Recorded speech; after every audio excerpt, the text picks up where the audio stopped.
नमस्कार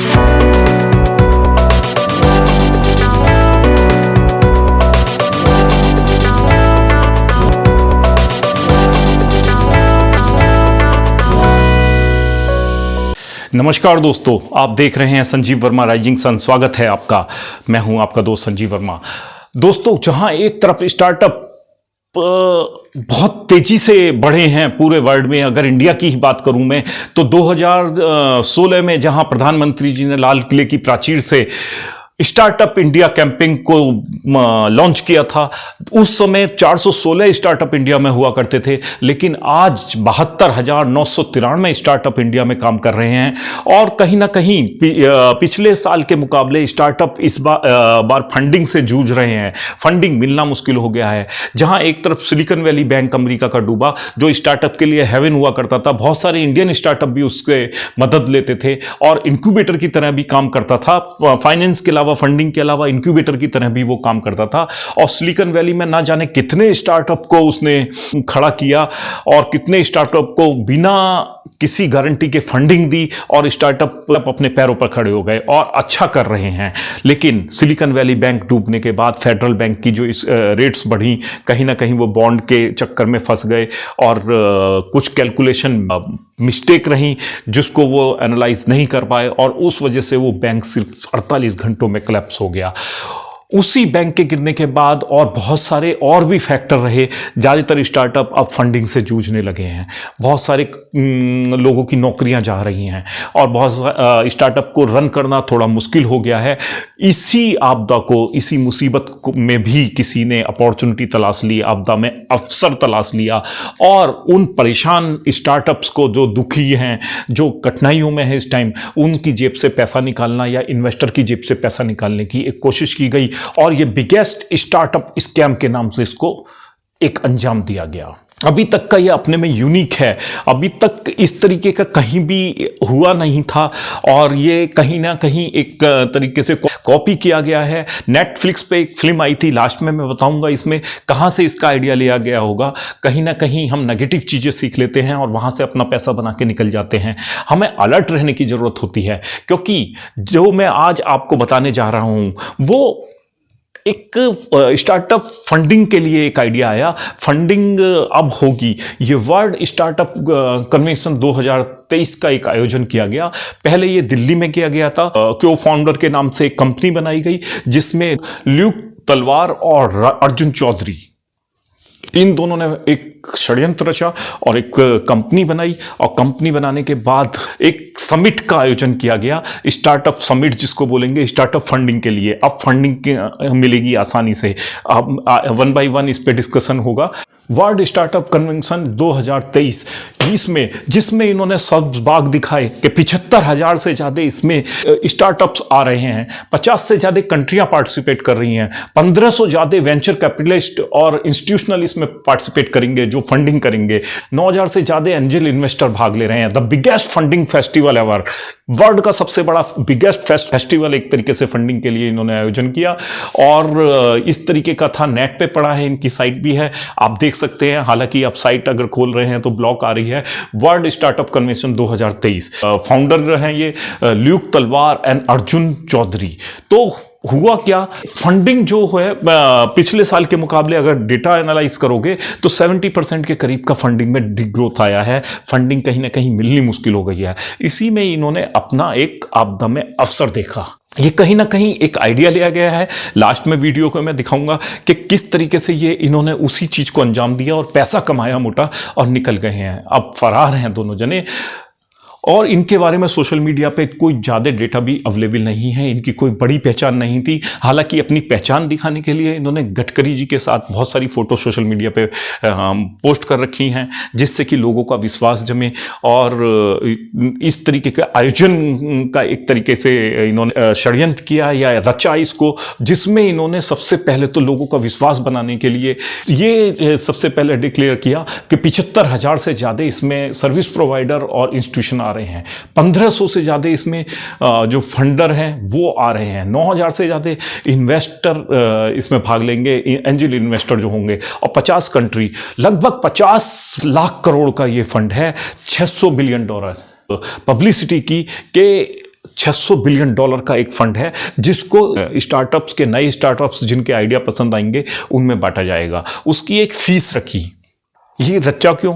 ये इसलिए रचा क्योंकि आप देखेंगे कि लास्ट ईयर के मुकाबले, जनवरी 2022 के मुकाबले अगर 23 को मैं कंपेयर करूं तो फंडिंग लगातार गिरती चली जा रही है। There is a degrowth of 70% in startup funding. तो 70% की डिग्रोथ जो थी, स्टार्टअप परेशान है, आगे चलाना मुश्किल हो रहा है। बहुत सारे स्टार्टअप आप देखेंगे, ओयो का जो पब्लिक इशू आ रहा था वो भी इस वजह से रोक दिया गया है, अपने डॉक्यूमेंटेशन पूरे नहीं कर पा रहे हैं, एलिजिबिलिटी पूरा नहीं कर पा रहे हैं। तो ये हुआ। ल्यूक तलवार और अर्जुन चौधरी, जिनके फोटो मैंने आपको दिखाई थी, उन्होंने भरोसा दिलाने के लिए लगातार इस प्रोग्राम में बड़े बड़े नाम इन्वॉल्व करते गए। पैनल में सबसे पहले इन्होंने जो नाम रखा था वो इलॉन मस्क का रखा था। सबसे पहले तो ये शुरू हुआ था इस तरीके से, ये वाला स्लाइड देखिए, प्रधानमंत्री जी इसमें मेन स्पीकर होंगे और इलॉन मस्क होंगे और शेख हमजाद होंगे, सऊदी किंग जो है प्रिंस, और सॉफ्ट बैंक के सीईओ मासायोशी सन होंगे। और ये पैनल में रखा गया था, इनका पब्लिसिटी किया गया। इन्वेस्टर से इन्होंने 25,000 रुपये लिए, जो इन्वेस्टर आएंगे, और जो स्टार्टअप्स हैं या कॉमन फीस इन्होंने 16,000 रुपये रखी थी पहले। जब ये टिकट बिक गए, पहले ये दिल्ली में होना था प्रोग्राम, लेकिन बाद में इन्होंने लास्ट ईयर से ही इन्होंने ये इसकी प्लानिंग शुरू कर दी थी 2022 से। ये प्रोग्राम दिल्ली में डिजाइन किया गया कि दिल्ली में ये प्रोग्राम किया जाएगा जिससे कि कनेक्टिविटी इजी होगी, दूसरी कंट्री से भी लोग आ जाएंगे। अब बाद में जब टिकट बिक गए तो इन्होंने अपना पहले तो पैनल चेंज कर दिया, प्रधानमंत्री जी का नाम साइड कर दिया, प्रधानमंत्री जी को इसमें से हटा दिया और फिर इलॉन मस्क का नाम इसमें जोड़ दिया। इलॉन मस्क के साथ सुंदर पिचाई का नाम इसमें जोड़ दिया। हालांकि मैंने उस टाइम में चेक किया था, सोशल मीडिया के थ्रू ही ये पब्लिसिटी कर रहे थे, ट्विटर पे, फेसबुक पे, इंस्टा पे ये लोग पब्लिसिटी कर रहे थे। तो इस तरीके के प्रोग्राम में इलॉन मस्क और सुंदर पिचाई को जनरली देखा नहीं गया है। वहीं से कहीं ना कहीं मन में एक शुभा थी, शक था कि ये कहीं ना कहीं फेक हो सकता है, लेकिन इतने बड़े प्लेटफॉर्म पे हो रहा है तो हो सकता है सही हो। क्यों? इसलिए कहीं मेरा भी इसको अटेंड करने का एक मन बनाया था, लेकिन फीस ज़्यादा थी, 16,000 रुपीज़ ये फीस थी, तो इस वजह से फिर हमने ये पोस्टपोन कर दिया। तो कहीं ना कहीं मन में एक शक सा था, तो इस वजह से भी मान लीजिए। तो सेकंड पैनल जो बनाया इन्होंने, इलॉन मस्क को लिया, शेख हमदान को लिया सऊदी से, सुंदर पिचाई को लिया, गौतम अदानी को लिया और सॉफ्ट बैंक के सीईओ मासायोशी सन को लिया। लेकिन बाद में ये प्रोग्राम एक्सपो मार्ट में शिफ्ट कर दिया गया और ये जनवरी 2023 में इसका डेट डिक्लेयर हुआ। तो इसके बाद जनवरी 2023 में एक्सपो मार्ट में इन्होंने डिक्लेयर किया कि एक्सपो मार्ट में ये प्रोग्राम करेंगे, क्योंकि वेन्यू, हमारा प्रोग्राम बहुत बड़ा हो गया है और वेन्यू हमें छोटा पड़ रहा है। तो इसलिए एक्सपो मार्ट ग्रेटर नोएडा में, दिल्ली से सटा हुआ है, वहाँ इतने बड़े काम को अंजाम दिया गया, इतने बड़े क्राइम को अंजाम दिया गया, तो वहाँ पर ये प्रोग्राम का आयोजन हुआ। हालांकि आयोजन में अच्छा पैसा लगाया गया। जो शॉप्स थी उनसे 50-50 लाख रुपए लिए गए, जिनको वहां शॉप्स लगानी थी। एंजल इन्वेस्टर जो आए थे उनसे 50-50 लाख रुपए लिए गए और बाद में फीस कम कर दी गई। अब दूसरा पैनल चेंज करके इन्होंने तीसरा पैनल बनाया। अब इस पैनल में ये और प्रोग्राम की डेट चेंज करके 24, 25, 26 मार्च को ये होना था। तो 24, 25, 26 मार्च के लिए जो नया पैनल बनाया, उस तीसरा पैनल जो इन्होंने बनाया उसमें जसवंत सैनी जी उत्तर प्रदेश के मंत्री हैं, मनसुख मंडाविया हैं, हेल्थ मिनिस्टर हैं, नितिन गडकरी जी हैं, पुष्कर धामी जी हैं, केशव प्रसाद मौर्य जी हैं। इनको इस पैनल में लिया गया। अब इस पैनल के साथ 24, 25, 26 को ये प्रोग्राम होना था। फीस सबकी आ चुकी थी, भीड़ हो गई थी पूरी। अब जब लोग वहां पहुंचे तो नज़ारा कुछ अलग था। इसी फोटो को यूज़ करके इन्होंने पब्लिक का विश्वास जीता। गडकरी साहब और के साथ हैं ये। तो ल्यूक तलवार और अर्जुन चौधरी अभी फरार हैं। ये है इनका फाउंडर, को फाउंडर के नाम से इन्होंने कंपनी बनाई। अर्जुन चौधरी और ल्यूक तलवार आजकल ये फरार हैं, क्योंकि पब्लिक का पैसा बटोर के, बहुत सारा पैसा इकट्ठा करके ये यहाँ से निकल चुके हैं। तो इसमें हुआ क्या, स्टार्टअप फंडिंग से जुड़ा इतना बड़ा कांड हुआ कैसे।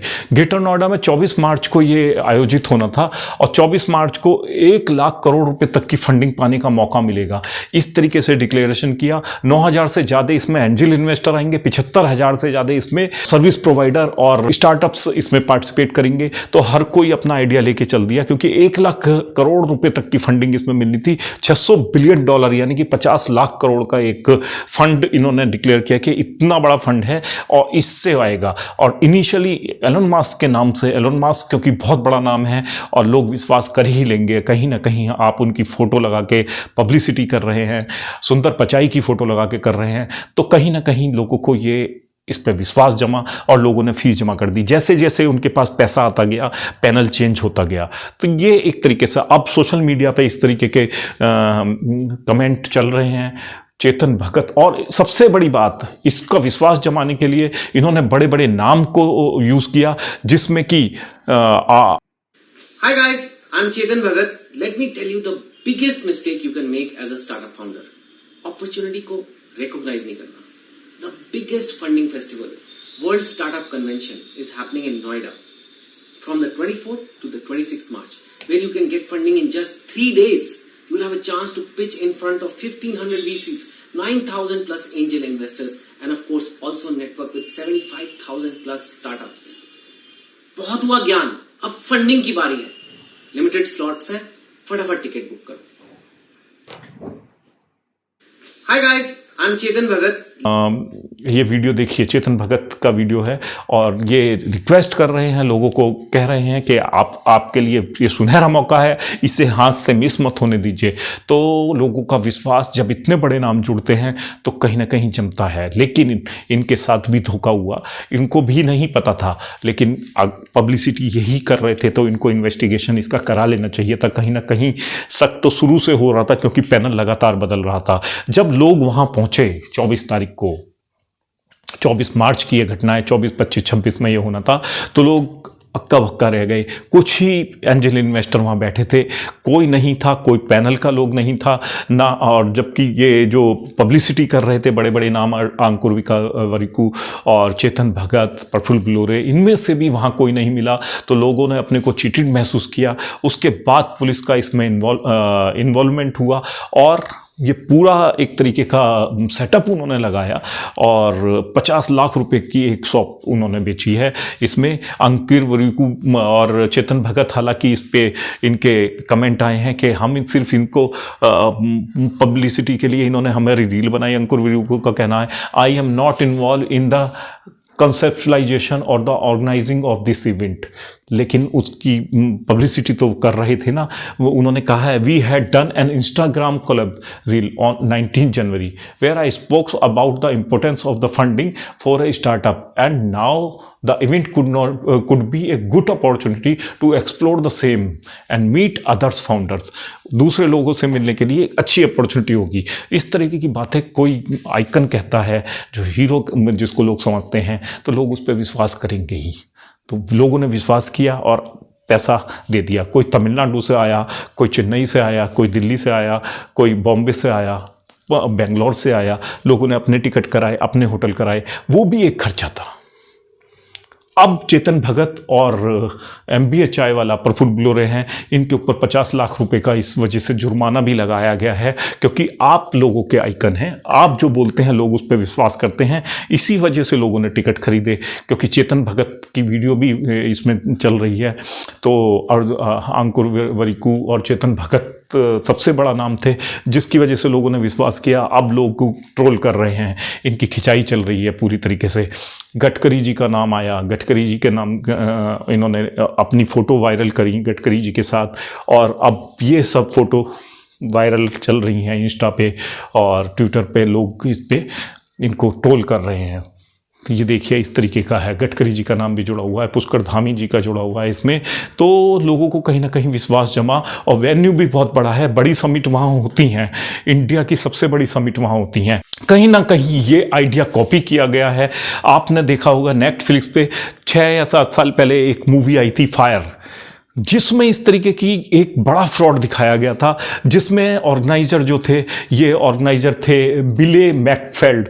इन्होंने बड़ी बड़ी सेलिब्रिटी की फ़ोटो दिखाई और पब्लिसिटी की और बड़े बड़े होटलों की फ़ोटो दिखाई। एक फायर के नाम से एक एंटरटेनमेंट इवेंट डिज़ाइन की है जिसमें डिस्को होगा, होटल इस तरीके के होंगे, बड़े से बड़े होटल होंगे और खाना इस तरीके का होगा। तो ये सारी चीज़ें जब दिखाई गई तो लोगों को लगा, और बहुत कम पैकेज रखा गया, लोग पूरे वर्ल्ड से आने लगे वहाँ पर। और जब वहाँ पहुँचे, डेट डिसाइड हो गई तो देखा कोई नहीं था वहाँ पर। डिस्कोथेक की जगह कुछ नहीं था, डिस्कोथेक की जगह इस तरीके के टेंट मिले, होटल्स की जगह इस तरीके के टेंट मिले, लोगों को टेंट में रहना पड़ा। लोग अपना होटल का टिकट का खर्चा करके आए, अपनी ट्रैवलिंग का खर्चा करके आए, लेकिन इस तरीके की चीटिंग उनके साथ हुई और ऑर्गेनाइजर जो थे वो पैसा कमा के निकल गए। कहीं ना कहीं ये कॉपी कट इसी से आइडिया लिया गया और इस घटना को अंजाम दिया गया। ये घटना फायर जो मूवी बनी थी, नेटफ्लिक्स पे अवेलेबल है, ये यूएस की थी, लेकिन इंडिया में लोग इससे अनजान थे और इसी तरीके से पैसा कमा के, आप खुद ही अंदाजा लगा के देखिए, 75,000 लोग, 16,000 किसी से लिए गए, किसी से 8,000 लिए गए, किसी से 25,000 इन्वेस्टर जो है 25,000 लिए गए, तो ये 150-200 करोड़ रुपए बना के लोग फरार हैं। ल्यूक तलवार और अर्जुन चौधरी, अब पुलिस के तलाश रही है इन्हें, और इस तरीके से जो परेशानी के वक्त में ये अवसर देखते हैं, इन्हें लूटा जा सकता है। साइबर क्राइम में भी सबसे पहले से ही लोगों को तलाशते हैं जो परेशान होते हैं, जो कठिनाई में होते हैं। कठिन वक्त में आसानी से किसी को चीट किया जा सकता है, उनसे पैसा निकाला जा सकता है। इसलिए बहुत अलर्ट रहने की ज़रूरत होती है, क्योंकि सिस्टम इस तरीके से इतना वीक है कि लोग आसानी से बेवकूफ़ बनाते हैं, अपना उल्लू सीधा करते हैं और पैसा बना के निकल जाते हैं। इसलिए मेरी आपको सलाह है, जब भी दिमाग में 1% भी अगर शक आए कि लोग, तो आपको वो काम नहीं करना है, क्योंकि प्रॉपर्टी के फील्ड में भी यही देखा गया है। और इस तरीके के इन्वेस्टर मीट हो गई या MLM हो गई, बहुत सारी कंपनियां बहुत अच्छा भी करती हैं और बहुत सी, लेकिन उसमें लोगों को बेवकूफ़ बना के, उल्लू सीधा करके अपना पैसा बना के निकल जाती हैं। फाइनेंस कंपनियां इस तरीके से करती हैं। तो लोगों को मैं यही कहना चाहता हूं दोस्तों, मैं आपको ये समझाना चाहता हूं कि बहुत अलर्ट रहने की ज़रूरत है।